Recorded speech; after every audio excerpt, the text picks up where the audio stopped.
సంగారెడ్డిలో సమగ్ర శిక్ష ఉద్యోగుల ర్యాలీ మరియు నిరసన దీక్ష నిర్వహించారు.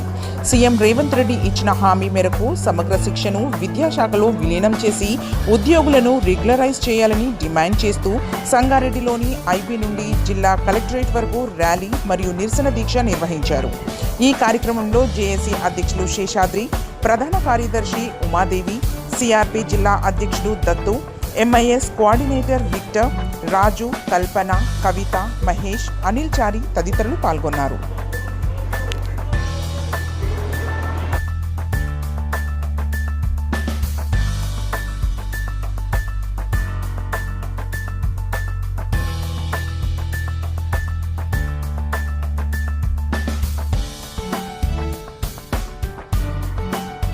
మీడియా అన్నలందరికీ నమస్కారం. సమగ్ర శిక్ష ఉద్యోగులమైన మేము ఈరోజు రాష్ట్ర వ్యాప్తంగా ఇచ్చిన పిలుపు మేరకు 33 జిల్లాలలో ఈరోజు నిరసన దీక్షలు చేయడం జరుగుతుంది.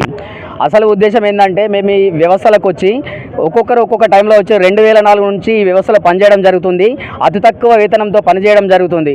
ఇంతకుముందు మీకు తెలుసు, బంగారు తెలంగాణలో గౌరవ ముఖ్యమంత్రి, మాజీ ముఖ్యమంత్రి కేసీఆర్ గారు చెప్పినట్టు మా భవిష్యత్తు బాగుంటుందని మేము కూడా ఆలోచించినాం. ఆ రోజు అందరం ఆయనకు సహకరించినాం. పర్మనెంట్ చేస్తాం, అసలు కాంట్రాక్ట్ అనే పదమే లేకుండా చేస్తామని చెప్పిండు ఆయన మాట ప్రకారం ఆయనకు గెలిపిస్తే ఆయన మమ్మల్ని నిండా ముంచిండు. ఆ కనీసం లాస్ట్ చివరి మూమెంట్లోనన్నా పోయిన సంవత్సరం సెప్టెంబర్లో ఆయన చేస్తాడేమో అనే ఉద్దేశంతో 22 రోజులు అన్ని జిల్లాలలో దీక్షలు చేయడం జరిగింది. ఆ దీక్షల దగ్గరికి వచ్చిన ఇప్పుడున్న గౌరవ ముఖ్యమంత్రి, టీపీసీసీ అధ్యక్షుడు ఉండే అప్పుడు వారు హన్మకొండలో వచ్చి ఆ ముఖ్యమంత్రి ఆయన ఏం చేయలేడు, ఈ రాజీవ్ గాంధీ అనే విద్యా మిషన్ ఇది మేమే తెచ్చినాం, మీకు ఖచ్చితంగా మీ జీవితాలు నిలబెడతాం, నేను వచ్చిన తర్వాత ఛాయ తాగే టైంలో మీ సమస్యలు పరిష్కారం చేస్తాం, ఖచ్చితంగా ఈ భవనంలో కూర్చుని మీకు పర్మనెంట్ చేస్తామనే హామీ ఇవ్వడం జరిగింది ఇప్పుడున్న ప్రస్తుత ముఖ్యమంత్రి రేవంత్ రెడ్డి గారు. మా బాధ కూడా అదే. మేము ఇన్ని సంవత్సరాల నుంచి పనిచేస్తున్నాం, మా వేతనాలు చాలని వేతనాలు ప్రభుత్వ ఉద్యోగులకు కల్పించిన ప్రతిదీ మాకు కల్పించాలని కోరుతున్నాం. వాస్తవం చెప్తున్నాం, ఇన్ని రోజుల మా కాలంలో మేము రోజు వాట్సాప్ గ్రూపులు చూస్తే చాలా బాధ అనిపిస్తుంది. చాలామంది ఇప్పటివరకు 200 మంది వరకు ఈ సమగ్ర శిక్ష వ్యవస్థలో పనిచేస్తున్న వాళ్ళు అనేక రకాలుగా చనిపోవడం జరిగింది. ఇది చాలా బాధాకరం. అయినప్పటికీ ఒక రూపాయికి కూడా ఎక్స్గ్రేషియా చెల్లించకపోవడం ఈ ప్రభుత్వాలు చేస్తున్న దారుణం, దౌర్భాగ్యం. మా బాధ అంతా అదే. కాబట్టి ఈరోజు మేము ఈ కార్యక్రమం చేయడానికి ఈ ప్రభుత్వం వచ్చినాక ఈ రేవంత్ రెడ్డి గారు ముఖ్యమంత్రి గారు ఇచ్చిన హామీని ఇప్పటికైనా నెరవేర్చాలనే ఉద్దేశంతో, ఆయన ఇచ్చిన మాటను నెరవేర్చాలనే ఉద్దేశంతో ఈరోజు మేము ర్యాలీ, నిరసన దీక్ష చేపట్టడం జరుగుతుంది. కాబట్టి మా చనిపోయిన ఎవరైతే మిత్రులు ఉన్నారో వాళ్ళకి కనీసం ఒక 10 లక్షల ఎక్స్గ్రేషియా ఇవ్వాలని వాస్తవం చెప్తున్నాం. తోటి ఉద్యోగులను పోలిస్తే బాగుండదేమో కానీ అంగన్వాడీలకు రిటైర్మెంట్ అయితే 2 లక్షలు ఇస్తున్నారు. చూడండి, మేము బాగా చదువుకొని వచ్చినాం, ఇంటర్వ్యూల ద్వారా టెట్ ఎగ్జామ్లు, బీఈడ్ ఎగ్జామ్లు అన్నీ పాస్ అయ్యి వచ్చినాం. కానీ మాకు ఈ ప్రభుత్వం పట్టించుకోవడం లేదు. సెంట్రల్ గవర్నమెంట్ ఇస్తున్న 60% వేతనాలు ఇస్తున్నారు, కానీ రాష్ట్ర ప్రభుత్వం ఇంకో 40% ఇవ్వాలి. అది కూడా ఇవ్వకపోవడం చాలా బాధాకరం. కాబట్టి మా ముఖ్య ఉద్దేశం ఏంటంటే, అందరినీ రెగ్యులరైజ్ చేయాలి, పే స్కేల్ ప్రకటించాలి అప్పటి వరకు. అదేవిధంగా ఇన్సూరెన్స్ వసతి కంపల్సరీ కల్పించాలి. ఇప్పుడు చనిపోయిన వాళ్లకు ఖచ్చితంగా అది ఎక్స్గ్రేషియా చెల్లించాలి. కాబట్టి ఇవే మా ప్రధానమైన డిమాండ్లు.